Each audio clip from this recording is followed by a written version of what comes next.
G'day and welcome to the Master Analyser. This is the 37th game of the tournament between India and Scotland, and we'll be taking a very quick look, I guess, at both the scoreboard, the points table, and a few comments towards the end of the program. But first of all, a big thank you again to CricHeroes for providing the graphics of the games that you see. All That Cricket, who provide us with data and analysis, and we'll be looking at that very shortly with Scotland's batting. And of course our main sponsors, Launch Tea, Ready Steady Go Kids, ECOLOOM and Ecolook of India, and Adzguru, who do all the marketing and advertising for our program.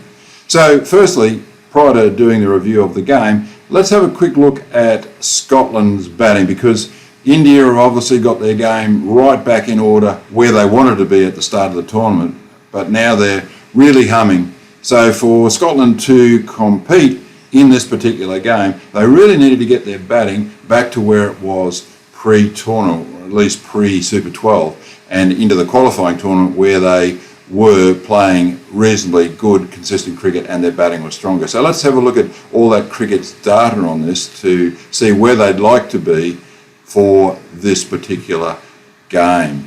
So, as it says there, Scotland had started their World Cup campaign with 3 successive wins, and that's what enabled them to get into the Super 12 stage.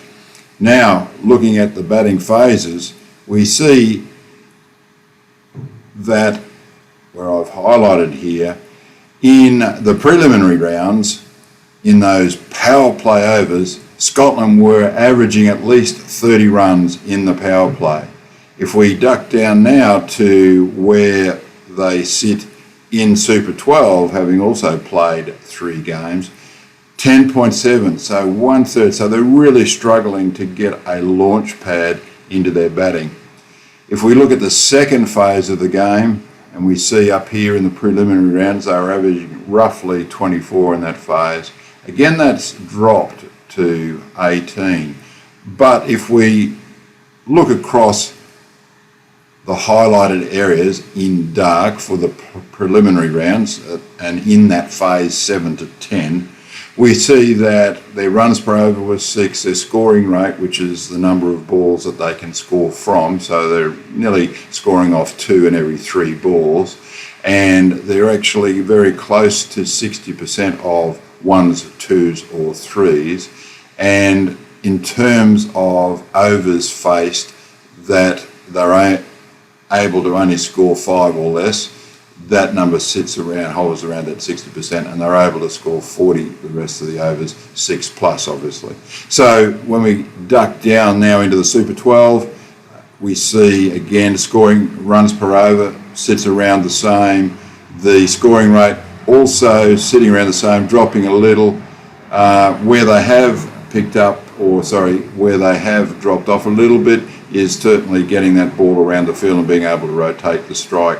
And we see that in terms of their capacity to score at 6 plus, that's dropped as well. So really what we're asking for Scotland to do tonight is return to their batting pre-Super 12 and try to begin to emulate some of the numbers that sit up in this area, the preliminary area of their batting, so that they can compete against India. So let's see how they go tonight.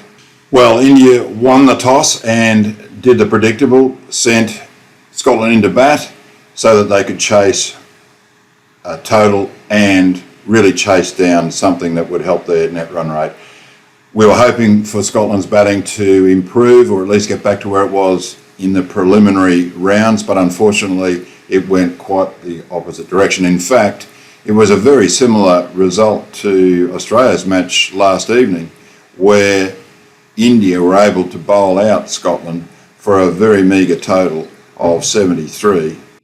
Well, it wasn't to be, because India bowled Scotland out for 85. A very disappointing effort once again from Scotland with the bat. Only Munsey 24 off 19 and Lees 21 off 12 provided any sort of resistance. The bowlers were on top all the way through. Interestingly, India chose 3 spinners, Chakravarti, Ashwin and Jadeja, and they, along with Shami and Bumrah, really tore shreds and put holes right into that Scotland batting lineup, with Jadeja being outstanding with 3 for 15 from his 4, Shami also 3 for 15 from his 3, Bumrah 2 for 10, and Chakravarti and Ashwin also good support. Interestingly too, as I said, 3 spinners. Ashwin bowled in the power play 1 over, Chakravarti bowled 2 overs in the power play, and Jadeja was introduced in the over after the power play. So India took that strategy in and it worked exceptionally well for them. So disappointing score, but really played into India's hands for them to chase that total down quickly and really boost that net run rate. And we saw a fine example of batsmanship from Rahul and Rohit Sharma, both clearing the infield and clearing the outfield as well, with Rahul putting together a very, very explosive 50 from 19. Sharma was the first to go though, 30 from 16, and they chased the total down in 6.3 overs, just 2 down. So a healthy boost to India as they look forward to the remaining games of the tournament. So we take a very, very quick look to the points table and the games coming for India, and we'll move to the other group shortly. But what we have is the New Zealand-Afghanistan game being the key game. So if New Zealand win, India are out. There's no question, no doubt whatsoever. However, if Afghanistan happen to beat New Zealand, that puts them in a position to go through to the semi-final. But what it means then, that India will know, one that they have to win obviously, but they will know their margin for winning as well when they play their last game against Namibia. So that's where that pool stands. It still looks like New Zealand joining Pakistan in the semi-finals, but a very, very outside chance for India to replace New Zealand. In the other pool, in the other group, we have Australia playing the West Indies, and again, given the way that the West Indies have been playing through the tournament, one really sees Australia not only winning, but winning with a very healthy margin there, which again will push that net run rate up.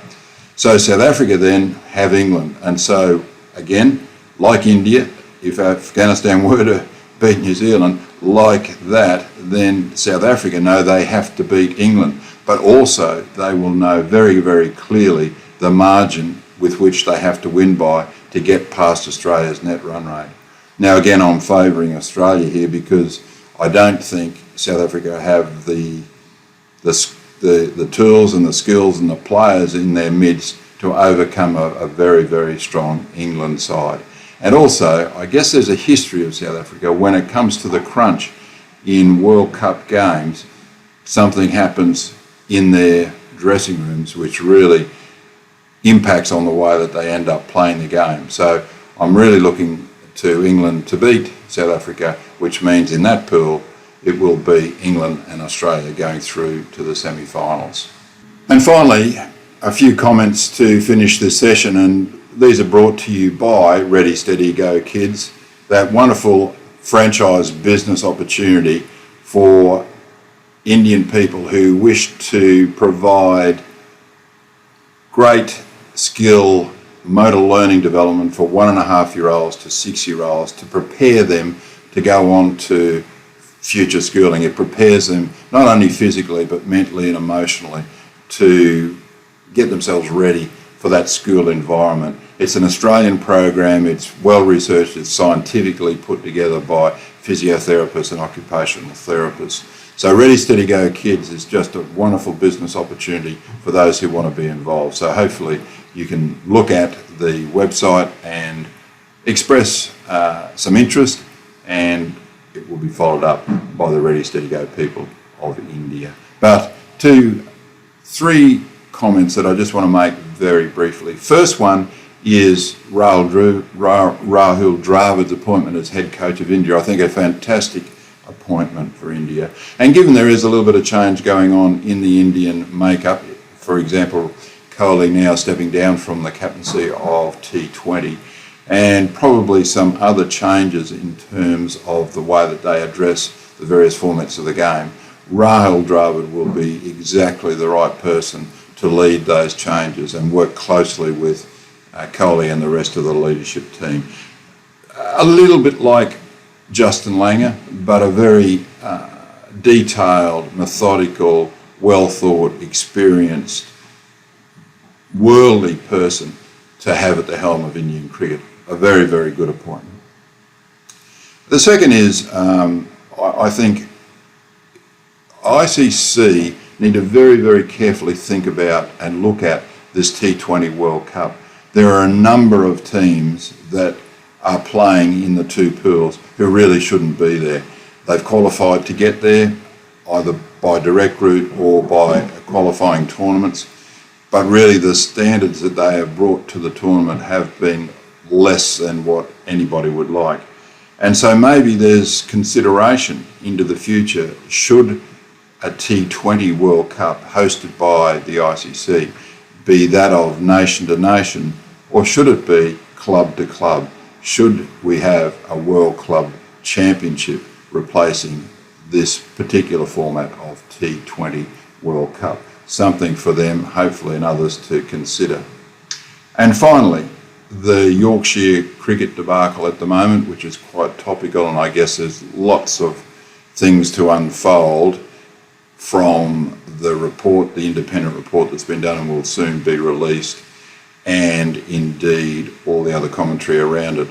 My only, first comment is that we would all definitely support the notion that there should be no racial vilification, racial abuse, no physical abuse, and certainly no bullying and so on. All those sort of things that really have no place in our society, for one thing, but certainly no place in a sporting team. Having said that, it becomes really important from here on that, given all the coverage that this particular case has, that what happens from here on is very fairly handled, so that no one particular group or no one particular bias really begins to skew and direct how the further investigation should happen, so that we get the best result at the end of all this. Best result for the individuals concerned, best result for Yorkshire cricket, best result for England cricket, but overall best result for cricket and sport and society generally. So that's it for today. Thank you very much for joining us for our review. We look forward to seeing you next game, and remember the competition. Make sure that we get those questions in so that we can choose the best question, and with the winner of the best question for the particular game, you receive that signed t-shirt from me and a $50 voucher from Ecolook. So get those questions rolling in. We look forward to receiving them. But until the next time, take care. Look forward to seeing you then. Bye.